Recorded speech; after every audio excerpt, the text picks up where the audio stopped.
It's such a delight to talk to you about this film because I have a sneaking suspicion that we're going to talk about it for a very long time. So first of all, tell us about the reception in Cannes and how the public reacted and the press as well.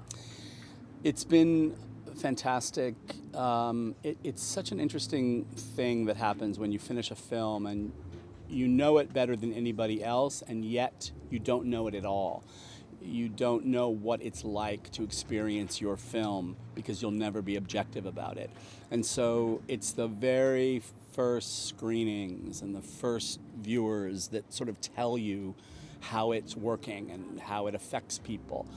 And so, given that, I'm delighted and thrilled and surprised, I think, because I think, I'm very proud of the film. I think it's and all of the creative partners who made it possible, but it's a quiet film to me, and a film that I didn't know, that I thought maybe some people could enter fully and maybe others wouldn't. It doesn't grab you by the neck and hit you over the head, and that was intentional. But it's really gratifying to see people responding so well.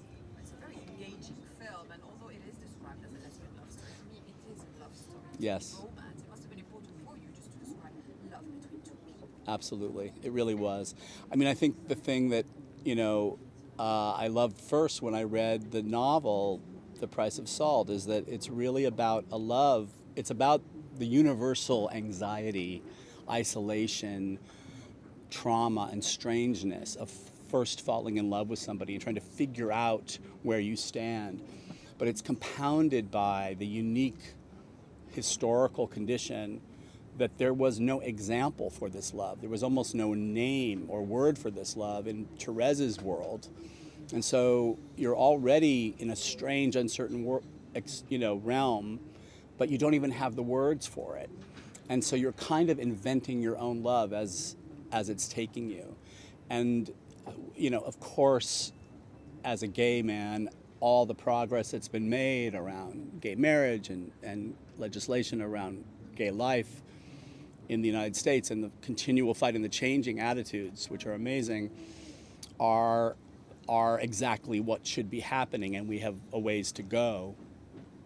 I also acknowledge that there's something that's lost from this time, where the way you lived and the way you read dominant society when you weren't represented within it made you a cunning reader and seer and thinker in ways that is not as necessary today.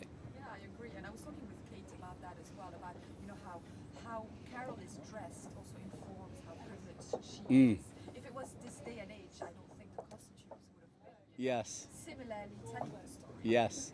Tell us a little bit about how the costumes inform the narrative. Oh, it was an essential discussion from the very beginning.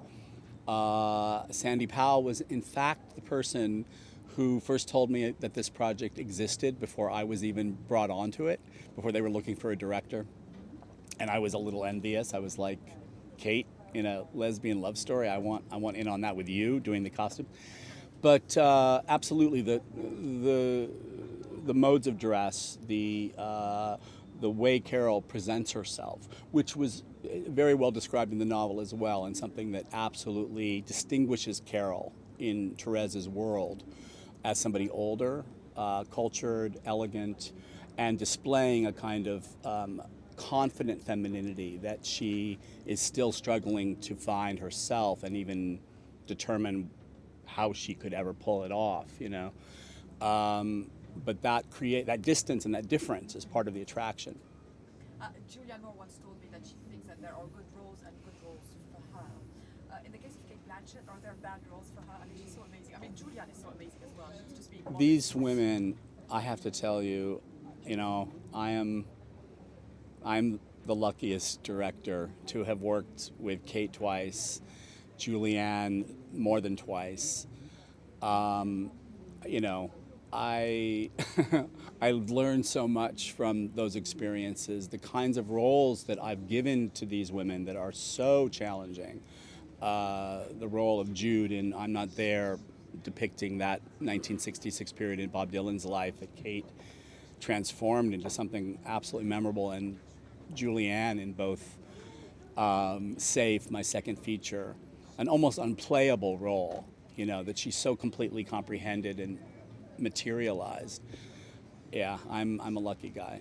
Well, they're both Oscar winners. There's already award buzz about you and this film, and so how would it make you feel if this film goes all the way to the Oscars? I'm just, stumbling through the first days of Cannes. It's a little hard to think beyond that, and really just so thrilled that the film itself, which hopefully survives this year and the award seasons and becomes something that anybody can look at any time, that the film itself is affecting people. That's really my goal and my mission, and so that's been the best part of it. But of course, it's thrilling. The whole thing is sort of like a fairy tale so far. Well, yeah, great film. But the reason why, many reasons why I enjoy your movies, but one of them is because you just transport us into the world of the film. How important is it for you to create that microcosm, to transport us in it? That's, to me as a craftsperson, as a, creative partner with my production designer Judy Becker, with my DP Ed Lockman, with my editor Afonso Goncalves, that really is the most exciting, most tantalizing part of it, because each, especially when you're learning about different periods of time. And people do ask me about Far From Heaven, which was a film set in the later 50s, and compare it to this film set in the early 50s. The two times and the worlds that we were trying to create and the references via cinema in Far From Heaven, and really looking more at the sort of historical documentation of the early 50s from art photographer and photojournalism for this film, Carol, they couldn't be more different, and the climates of the time and the settings of the time couldn't be more different. So I love learning that there is no singular 1950s. There is no singular experience, that summates a moment in time, and getting into those textual details is how you express that, I guess. And finally, how is it different telling this story now than it would have been if you were a filmmaker in the 50s and, gay rights were not the same? Well, that is certainly a question. I mean, Patricia Highsmith wrote this novel right after she wrote Strangers on a Train, which was her first novel, which was fairly promptly sold for rights to Hitchcock. But she was still in her 20s. It didn't change her life, and she had to publish The Price of Salt under a pseudonym. And it became a very well-known lesbian novel during her lifetime, a very prolific and, celebrated life as a writer. But it wasn't until I think the 1980s when the book was able to be published under her name officially. So that just gives an indication of what was allowed and what was possible for a writer even of prominent stature at that time. So it's always interesting to look at the ways homosexuality has been depicted through cinema, which exists from the beginning, from the silence all the way through, usually codified highly as a sort of extreme or comic or absurd or if not grotesque example of behavior. But there are, interesting and notable examples, and like Victim is a really interesting film from the early 60s. But at this time, the early 50s, I think it was a really hard call.